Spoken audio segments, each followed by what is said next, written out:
Nggih. Niki bahas Semeru nggih, Mas.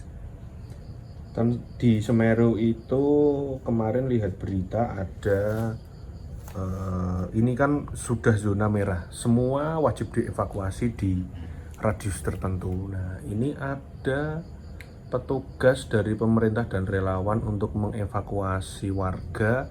Ada sebuah pesantren atau mungkin bisa dibilang pesantren lah.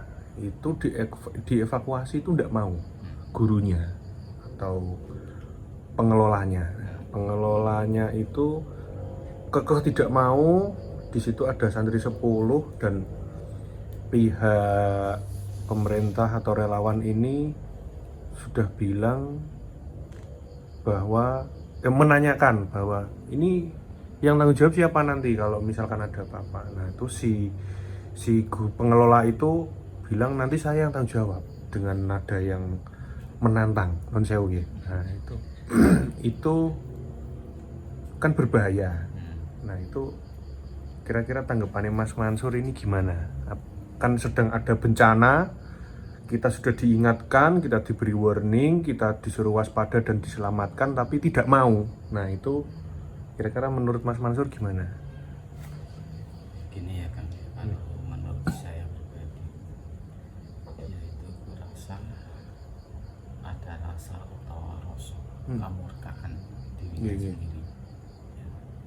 Karena apa? Manusia itu kalau udah merasa dan merasa, ya seperti itu. Dalam arti merasa yang paling benar, merasa yang paling mempunyai doa, merasa yang paling dekat sama Tuhan kita, gitu ya.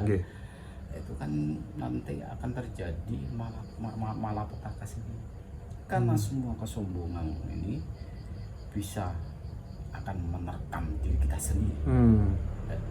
Karena bencana alam ini kan suatu gerak-gerik alam semesta yang tidak akan bisa manusia membendung. Itu kan kemauan alam semesta.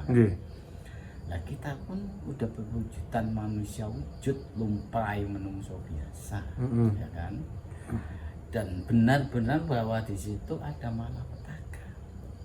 Lalu kita sehebat apapun, kalau malapetaka dalam arti gerakan alam ini udah terlihatan nyata, kenapa kau nggak minggir?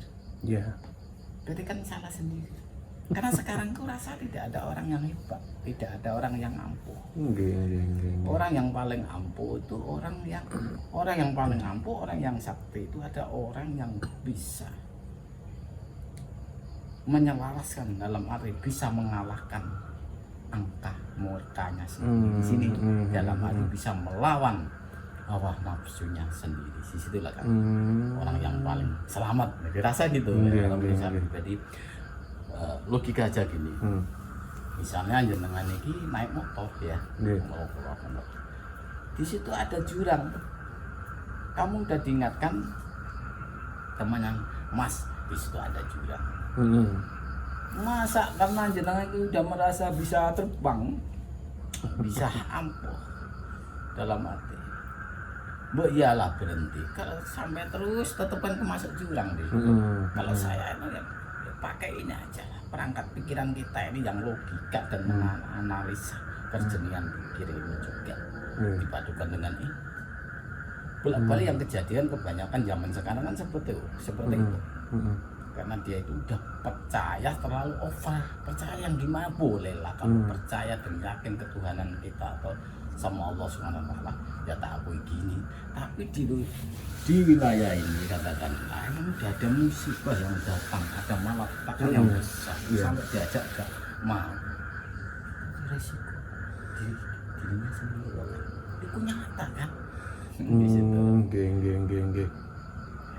Ini itu dulu juga waktu di Merapi itu ada kejadian Mbah Marijan itu, Indonesia ya, bukan membandingkan gitu, tapi Mbah Marijan itu kan juru kunci, diajak turun tidak mau, akhirnya beliau itu meninggal di sana. Itu apakah ada perbedaan dengan orang yang di Semeru itu, Mas? Rasa bersama kan. tadi rasa bersama. Karena dia itu udah merasa. Dan banget yakin, kalau banget yakinnya sama Tuhan kita enggak apa-apa sih. Tapi kita ini hidup di dunia ini hidup nyata yang logika. Dan itu awas ya, harus diingat dengan benar. Udah ketahuan malah petaka. Jangan sampai diterjang, janganlah melawan. Harus. Apalagi ada teman yang mengajakin bahwa di situ ada malapetaka kan. Kamu harus diam, kamu harus ikutin aja. Karena kode, katakanlah orang yang mengingatkan jenengan itu, yang mengingatkan Anda itu sama juga kan itu luhur. Walaupun jenengan merasa sakti dalam hati, merasa udah yes, tapi ternyata kalau alam udah mengendaki, jangan tanya. Itu malah maksudnya bisa mati konyol gitu Mas. Nah, iya. Itu seperti COVID dulu itu ya? Iya. Makanya saya tuh simpel aja. Kalau misalnya kayak mana petaka ya udah mau milih harus milih. Kalau ada sekarang enggak.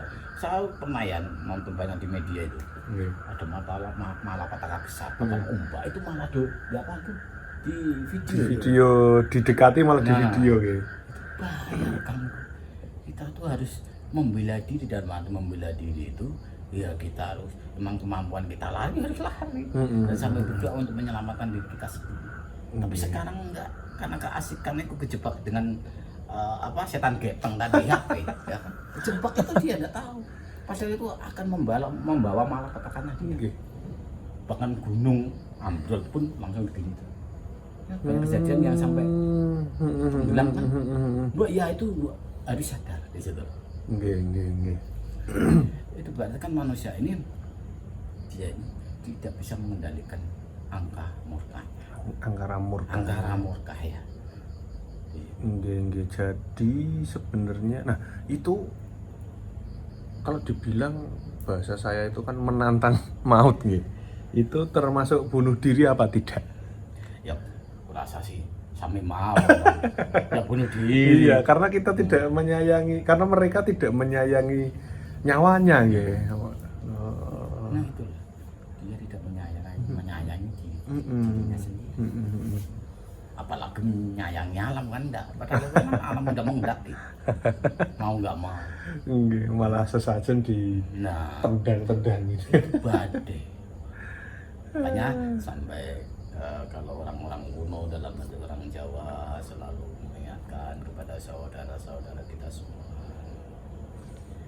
kita itu harus berbakti sama alam semesta, bisa memelihara, ya, harus tahu diri dan introspeksi diri dalam hal apapun, harus memahami dan harus mawas diri, hati-hati.